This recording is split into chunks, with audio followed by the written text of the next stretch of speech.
कार्तिकाला धडधडू लागलं. आवाज खूप ओळखीचा होता. धीर एकवटून ती मागे वळली. देना सोडून. तुला अक्कल नाही आहे का? बिंडूक आहेस तू? प्रेम वगैरे काही नसतं. कोणीतरी तिला समजावत होतं. ओरडून ओरडून सांगत होतं. बघ तो तुला सोडून गेलाय. एक दिवस अचानक काहीही न सांगता. त्यानंतर त्याने तुला स्वतःहून कधीच फोनसुद्धा केला नाही ना मेसेज केला. तुला वेड लागलं होतं. अगं 1.5 वर्षापूर्वी काय झालं होतं माहिती आहे ना तुला? ट्रीटमेंट सुरू होती तुझी. विसरलीस का? चांगली नोकरी होती तीही घालवलीस. रात्री अपरात्री शून्यात कुठंतरी बघत बसायची. रात्र रात्र झोपायची नाहीस. कुठंतरी भटकायची. आठव सगळं. तेव्हा मी आणलं तुला सगळ्यातून बाहेर. किती फोन केले त्याला तू, पण दाखवली का माणुसकी त्यानं? तू जीव द्यायला निघाली होतीस तेव्हाही आला नाही तो. मग आता त्याला मदत हवी आहे तर तू का जातेस? देना सोडून त्याला. नाहीतर मग राहा तशीच. तिची मैत्रीण तिच्यावर भडकली आणि निघून गेली. कार्तिका तरीही शून्यात बघत बसून होती. आत्तापर्यंत डोळ्यात साचलेलं पाणी तिच्या डोळ्यातून वाहू लागलं. समुद्रकिनाऱ्यावर ती बसली होती. लाटांसारख्या भूतकाळातल्या आठवणी मनाच्या किनाऱ्यावर येऊन धडकत होत्या आणि पुन्हा त्या आठवणीच्या खोल खोल समुद्रात तिला घेऊन जात होत्या. ती म्हणाली, देना सोडून त्याला. खरंच शक्य आहे का? कार्तिका विचार करत होती. 1.5 वर्षानंतर त्यानं पहिल्यांदा मला मेसेज केला होता. हाय, हाऊ आर यू? मला माहिती आहे मी तुझ्यासोबत खूप वाईट वागलो. गेल्या 1.5 वर्षात मी तुला एकदाही फोन केला नाही. तुझी साधी चौकशीही केली नाही. तू कशातून गेली आहे हे सगळं कळलंय मला. शक्य असेल तर मला माफ कर. पण आपण हे सगळे विसरून नव्याने सुरुवात करूया का? मीही तुला नाही विसरू शकलो. माझीही तब्येत खूप बिघडली आहे. माझंही काउन्सिलिंग सुरू आहे. रात्रभर झोप नाही लागत. मी जॉबही सोडलाय. काउन्सिलर म्हणत होती की तुला जर कोण ठीक करू शकते तर ती कार्तिकाच आहे. मी तुला त्रास देऊन खूप चूक केली. आता सगळं मी भोगतोय. आयुष्यात काहीच ठीक होत नाहीये. चला आता ते ठीक करायचं आहे. प्लीज शक्य असेल तर मला रिप्लाय कर. मी वाट बघतोय. आज तो आयुष्यात असला तरी नसला तरी त्याचा नंबर तिच्याकडे होताच. तिचा विश्वास बसत नव्हता. रात्री 2:30 वाजता त्याचा मेसेज आला होता. काय करावं, रिप्लाय द्यावा की नको अशी मनस्थिती तिची होती. म्हणून तिने नीतीला फोन केला होता. नीती तिची खूप जवळची मैत्रीण. पण आज ती दे सोडून त्याला असा सल्ला देऊन निघून गेली होती. करू का त्याला माफ? पण का करायचं त्याला माफ? नीतीबरोबर बोलत होती. मला तो का सोडून गेला हे त्यानं मला कधीच सांगितलं नाही. तो ज्या परिस्थितीत आहे मीही त्यातून गेले आहे. मी त्याच्याकडं तर अक्षरशः भीक मागितली होती. पण तेव्हा तो कधीच आला नाही. ऑफिसच्या वॉचमनला तर मी त्याच्या ऑफिसच्या आवारात दिसले तर सरळ तिला हकलावून लावायचं असंही त्यानं बजावलं होतं. त्याच्या सगळ्या मित्रांनी तर मला फेसबुक, व्हॉट्सअप, अगदी फोन कॉलवरही ब्लॉक केलं होतं. ही सगळी मंडळी माझ्याशी तर चांगली बोलायची, पण एका रात्री सगळी फिरली होती. असं काय झालं होतं याचं उत्तर मला 1.5 वर्षात कधीच मिळालं नाही. पार्थ आणि कार्तिका यांचं प्रेम प्रकरण सगळ्यांनाच माहिती होतं. ते दोघंही मेड फॉर इच अदर आहेत असेच सगळे म्हणायचे. कार्तिकाचं पार्थशिवाय पानच हलायचं नाही. मुळात एकलकोंडी असलेल्या कार्तिकाला फक्त एकच मैत्रीण होती, ती म्हणजे नीती. पार्थ तिचं आयुष्य होतं. कार्तिकाच्या आवाजावरून तिच्या मनात काय चालू आहे हे पार्थला माहिती असायचं. बाबांशी कार्तिकाचं पटायचं नाही. त्यामुळं तिच्यासाठी आई, बाबा, मित्र, प्रियकर अशा साऱ्या भूमिका पार्थने बजावल्या होत्या. एके दिवशी बोलता बोलता थांब तुला 5 मिनिटांनी फोन करतो असं म्हणून त्यानं फोन ठेवला. तो आयुष्यात कधीच स्वतःहून फोन केला नव्हता. सूर्य कधीच अस्ताला गेला होता. कार्तिका तिथेच बसून होती. अजूनही त्याला रिप्लाय करावा की करू नये याचा निर्णय होत नव्हता. एव्हाना खूप जोराचा वारा वाहू लागला होता. या थंड वाऱ्यासोबत काही आठवणीही तिला झोंबू लागल्या. पुन्हा आठवणीच्या खोल समुद्रात ती बुडाली. 6 महिन्यांपूर्वीच तिला पार्थचे सोडून जाण्याचं कारण कळलं होतं. 6 महिन्यांपूर्वी. पार्थ प्रकरणातून कार्तिका हळूहळू सावरायला लागली होती. मानसिक त्रासातून तिने नोकरी सोडली होती. मुळात ती हुशार होती. त्यामुळं नवी नोकरी तिला महिन्याभरात मिळाली होती. आता पार्थ प्रकरण तिच्यासाठी कायमचं बंद झालं होतं. हे काम नीट करायचं, खूप खूप पुढे जायचं, स्वतःसाठी काहीतरी करायचं तिने पक्क ठरवलं होतं. नोकरीचा पहिला दिवस होता. कार्तिका ऑफिसमध्ये आली. सगळे छान बोलले तिच्याशी. सगळ्यांशी तिने ओळख करून घेतली. शेवटी एका मुलाच्या डेस्कपाशी ती पोहोचली. तिच्यापेक्षा तो थोडा मोठा होता. हाय, मी कार्तिका. आजच जॉईन झाले. पुढे आपल्या कंपनीचं नावही तिने सांगितलं, पण त्यावर स्वतःचं नाव सांगण्यासाठी त्याने तोंडच उघडलं नाही. कार्तिकाकडे धक्का लागल्यागत तो बघत होता. हाय, काय झालं? सगळं ठीक आहे ना? एक्सक्यूज मी असं बोलून तो निघून गेला. त्याला काय झालं कार्तिकाला कळलंच नाही. ती आपल्या जागेवर जाऊन काम करत बसली. तेवढ्यात कोणीतरी ओरडलं, यश, अरे काय करून ठेवलंस तू? कामात एवढी मोठी चूक?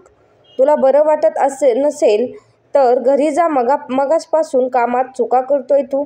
तुझ्याकडून या अपेक्षा नाहीत. अच्छा, तर याचं नाव यश आहे. कार्तिका पुटपुटली. तो उठला आणि सिगारेट ओढायला बाहेर गेला. पुढं घर आणि ऑफिस असं सगळं सुरू होतं. ऑफिसमध्ये सगळे छान बोलायचे, पण यश कधीच कार्तिकाशी बोलायला आला नाही. तिला बघूनच तो पळ काढायचा. पार्थ प्रकरणातून कार्तिका सावरत होती, पण सारखी सारखी त्याची आठवण तिला यायची. शक्य तेवढं तिने कामात स्वतःला गुंतून ठेवलं होतं. कार्तिका, तू आता यशच्या टीममध्ये काम करणार आहेस. यश चांगला मुलगा आहे, शिकून घे याच्याकडून, बॉस म्हणाला. कार्तिकानं मान डोलावली. हा यश माझ्याशी बोलत पण नाही. मला बघून रस्ता बदलतो. मला काय शिकवणार देव जाणे. कार्तिका स्वतःशी पुटपुटली. रात्री कार्तिका आणि यश एका प्रोजेक्टवर काम करत बसले होते. यशचा फोन सारखा वाजत होता. फोन बघून तो काहीसा अस्वस्थ दिसत होता. त्यानं फोन डेस्कवर आदळला आणि सिगारेट फुंकायला निघून गेला. कार्तिकाचं वाजणाऱ्या फोनकडे लक्ष गेलं. स्नेहा नावाच्या मुलीचा सारखा फोन येत होता. त्यावर तिचा फोटोही होता. कार्तिकानं नीट फोटोकडे पाहिलं. स्नेहा नाव ओळखीचं वाटतंय. अरे हो, ही तर ती स्नेहा पार्थच्या ऑफिसमध्ये काम करते. पार्थच्या ऑफिसमध्ये गेले तेव्हा मी भेटले होते तिला. अच्छा, हा यश स्नेहाचा बॉयफ्रेंड आहे तर. तिला पटकन आठवलं आणि हसू अनावर झालं.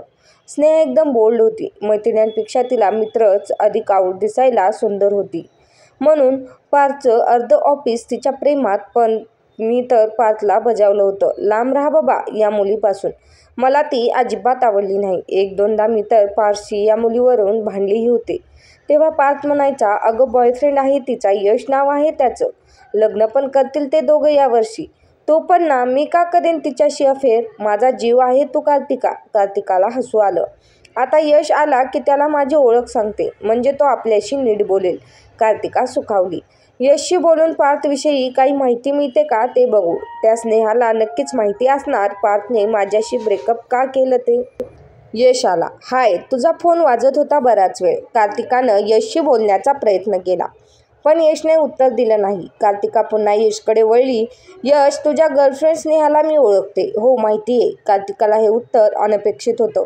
याला कसं कळलं? मी तिला ओळखते, ती पुढे म्हणाली. मी पार्थची शब्द ओठातच राहिले. हो, माहिती आहे. पुन्हा तेच उत्तर. एक सांगू का, रागवणार नसशील तर? बोल. यशनं एका शब्दात उत्तर दिलं. कार्तिकाकडे बघणं टाळत तो आपलं काम करत राहिला. मला तुझी गर्लफ्रेंड अजिबात आवडायची नाही. कार्तिका हसली. हो, माहिती आहे, यश म्हणाला. आणि स्नेहापासून 4 हात लांब राहा असेही तू त्याला बोलली होती. हेही मला माहिती आहे. आता कार्तिकाला आणखी एक धक्का बसला. याला कसं एवढं माहिती? तिला काहीच कळत नव्हतं. पण तिला पार्थविषयी जाणून घ्यायचं होतं आणि यात तिला यश आणि स्नेहा नक्की मदत करतील हे तिला माहिती होतं. म्हणून यशशी आणखी बोलण्याचा तिने प्रयत्न केला. यश, स्नेहा कशी आहे? लग्न कधी करतायत तुम्ही? पार्थ मला एकदा म्हणला होता की या वर्षात तुम्ही लग्न करता आहात. आता यशने हातातलं काम थांबवलं आणि कार्तिकाच्या डोळ्यात पाहिलं. इतक्या दिवसात पहिल्यांदा यशने कार्तिकाकडे डोळ्यात डोळे घालून पाहिलं होतं. तू मूर्ख आहेस? बेअक्कल बाई. काम करायचं तर कर, नाहीतर निघून जा घरी. यश कार्तिकावर ओरडला. अशा अनपेक्षित प्रतिक्रियेने कार्तिकाला रडू कोसळलं. यश पटकन पुढे आला. शेजारी ठेवलेली पाण्याची बाटली तिच्यासमोर ठेवली. पाणी घे. सॉरी, मला तुझ्यावर चिडायचं नव्हतं. पण तुला खरंच माहिती नाही का स्नेहाचं काय झालं ते? की तू माझ्या जखमेवर मीठ चोळते? मला कसं माहिती असणार? पार्थ एक दिवस अचानक माझ्याशी बोलायचा बंद झाला. मला सोडून गेला. का गेला, मी काय केलं, मला काहीच सांगितलं नाही. गेल्या वर्षभरात माझेही फोन उचलले नाही. पुढची सारी कहाणी तिने यशला ऐकवली. हळूहळू कार्तिका शांत झाली. माझं जाऊ दे, तुझं ब्रेकअप झालं आहे हे मला माहिती नव्हतं. सॉरी, कधी ब्रेकअप झालं? 14 ऑगस्ट. यश म्हणाला. काय? कार्तिकाला धक्का बसला. कसं शक्य आहे? पार्थही माझ्याशी तेव्हापासून बोलत नाही. 14 ऑगस्टला आम्ही शेवटचं बोललो होतो. कार्तिका आश्चर्याने यशकडे बघत बोलली. हो कार्तिका, माहिती आहे सगळं मला, यश शांतपणे म्हणाला. आता मात्र कार्तिकाचा पुरता गोंधळ उडाला होता. काय चाललंय हे तिला कळतच नव्हतं. दोघांचं एकाच दिवशी ब्रेकअप, कसं काय होईल? काय योगायोग आहे हा? यश प्लीज मला सांग, तू नक्कीच माझ्यापासून काहीतरी लपवतोयस. प्लीज, पार्थच्या सगळ्या मित्रमैत्रिणींनी मला आधीच ब्लॉक केले. मला वर्षभरात काय घडलंय ते काहीच माहीत नाही. प्लीज यश, तुला नक्कीच यातलं काहीतरी माहिती आहे जे तू माझ्यापासून लपवतोयस. कार्तिकाचा ताबा सुटला. कार्तिका, मी तुला नक्कीच सांगेल, पण मला तुझ्याकडून एक प्रॉमिस हवंय, यश म्हणाला. कोणतं प्रॉमिस? तू स्वतःला काही करून घेणार नाही. हो, दिलं प्रॉमिस. आता काय करायचं बाकी आहे? माझा अंत नको पाहूस, प्लीज सांग मला. कार्तिका, स्नेहानं मला सोडलं. तिचं आणि पार्थचं अफेअर सुरू आहे. कार्तिकाला यशवर विश्वासच बसत नव्हता. कार्तिका, पार्थ आणि स्नेहा खूप आधीपासून एकमेकांच्या प्रेमात पडले होते. पार्थसारखा स्नेहाला फोन करायचा, तिला रात्रीचे मेसेजेस करायचा. मी 2दा स्नेहाला पकडलंही होतं. ते एकमेकांच्या खूप जवळ आले होते. पार्थचं डबल डेटिंग सुरू होतं आणि स्नेहाचंही. पण हे आपल्या दोघांना कधीच कळलं नाही. स्नेहा सुंदर आहे, त्यामुळं तिच्या प्रेमात पार्थही पडला. तर नवल वाटून घेऊ नकोस. स्नेहाची स्वप्न खूप मोठी होती आणि तिची स्वप्न पार्थ पूर्ण करू शकतो याची तिला खात्री पटल्यानं तिनं मला सोडलं. जिच्यावर अख्खं ऑफिस फिदा होतं ती आपल्या प्रेमात पडली याचा आनंद पार्थला होता. 14 तारखेला स्नेहानं मला सोडलं आणि ती पार्थच्या घरी गेली. त्याच दिवशी पार्थनंही तुला तुझ्या आयुष्यातून कायमचं डिलीट केलं. आता पार्थ आणि स्नेहा एकत्र आहेत. तुला स्नेहा आवडायची नाही हे स्नेहाला माहिती होतं. म्हणूनच पार्थसोबत रिलेशनशिपमध्ये आल्यावर तिने पार्थला तुझ्याशी कधीही न बोलण्याची आणि तुझं तोंडही न पाहण्याची अट घातली. पार्थनंही ती मान्य केली. म्हणूनच त्यानं तुला कधीही फोन केला नाही. तू जीव द्यायला निघाली होतीस अगदी तेव्हाही. कारण त्याला तुझ्या जीवापेक्षा स्नेहाचा शब्द महत्त्वाचा होता. कार्तिकापुरती कोलमडून पडली. पार्थनं तोंड फिरवलं असलं तरी तो विश्वासघात करेल असं तिला कधीच वाटलं नव्हतं. गेल्या 1.5 वर्षापासून ज्या प्रश्नांची उत्तरं ती शोधत होती त्यांचं उत्तर इतक्या अनपेक्षितरित्या समोर येईल असं तिला कधीच वाटलं नव्हतं. यश असा भेटेल आणि असं काही चित्र असेल याची स्वप्नातही तिने कल्पना केली नव्हती. तिने डोळे पुसले. आता रडून काहीच उपयोग नव्हता. तिने पार्थला शेवटचा मेसेज केला. पार्थ, माझ्याशी न बोलण्याचं खरं कारण मला आज कळलं. जिथं असशील तिथे सुखी राहा. फक्त एकदा खरं कारण सांगितलं असतं तर तू आज माझंही आयुष्य खूप चांगलं असतं रे. Bye, all the best for your new life, take care. त्यानंतर कार्तिकानं कधीच त्याचा विचारही मनात आणला नाही. धन्यवाद.